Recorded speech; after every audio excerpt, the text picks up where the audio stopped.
So this is how you set up the Doper dark time or another sequencer to send MIDI through the multiclock. Use the multiclock as slave, but at the same time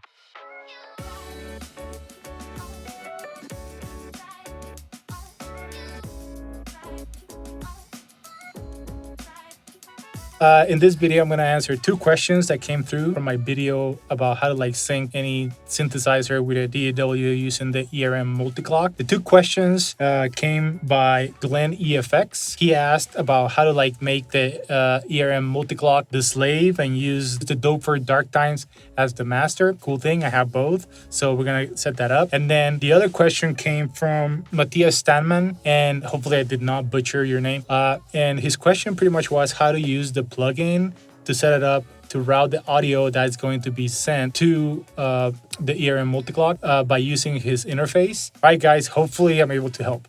So in order to set up the ERM Multiclock as your slave, if you're using another sequencer and you want to use this as your slave, one thing that you need to do is go over here to source, and then you're going to click here where it says MIDI in. So I'm going to plug the dark time MIDI. So now that we have the MIDI in, so in the dark time, it really doesn't matter what channel you're using for the dark to send MIDI clock to. So right now I'm going to choose channel number 14, and I'm going to hit play, and you're going to see this change.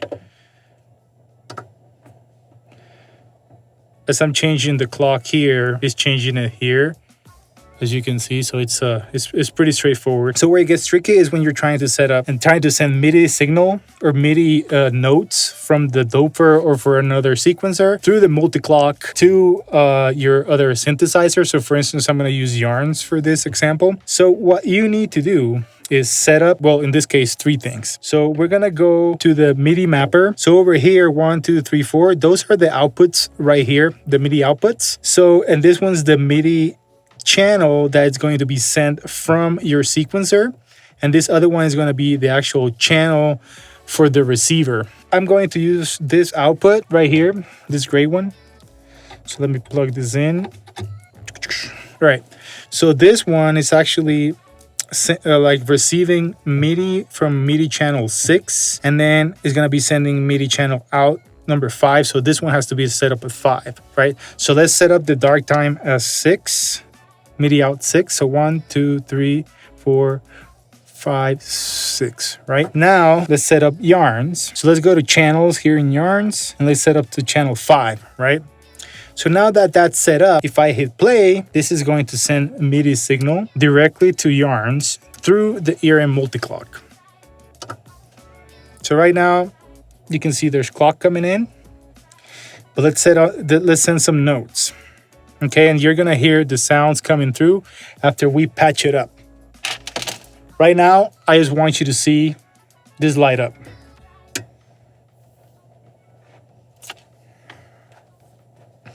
So now I'm gonna stop. I'm gonna patch this from CV. So it's gonna go Yarns, rings, clouds, and then it's gonna sound in our system.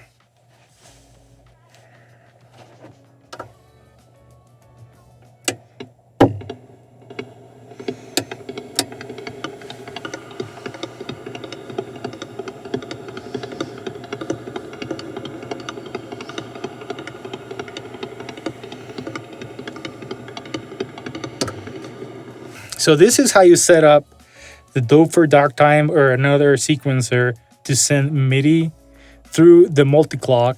Use the multiclock as slave, but at the same time send MIDI triggers through other different synthesizers. So for question number 2, I'm going to unplug the dark time just so you guys can see what's going on here. So I'm going to turn this off as well.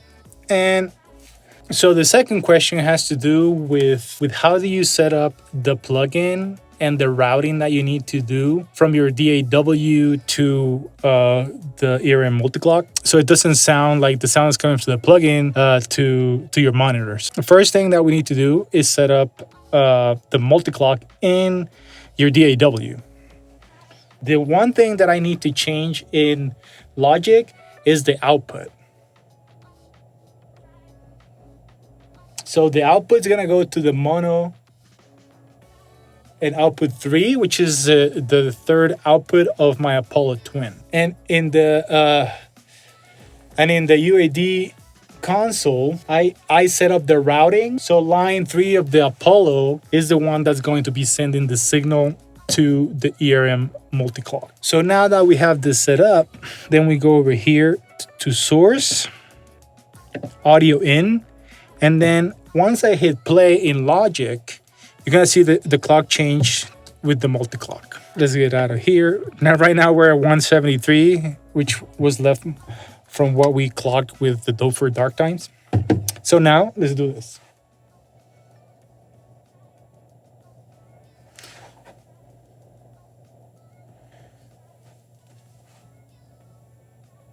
Okay, so I have Logic 150. Let's bring it down to 121. And as you can see, it all changed because of the audio or the signal that is being sent through this plugin. So mainly the routing you have to take care of from your DAW to your console for your interface, and then that output to your ERM multiclock.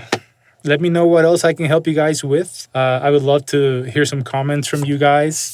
And yeah, all right, guys, let's do this. So if you like this content, there's some more content that's gonna pop up here to my right.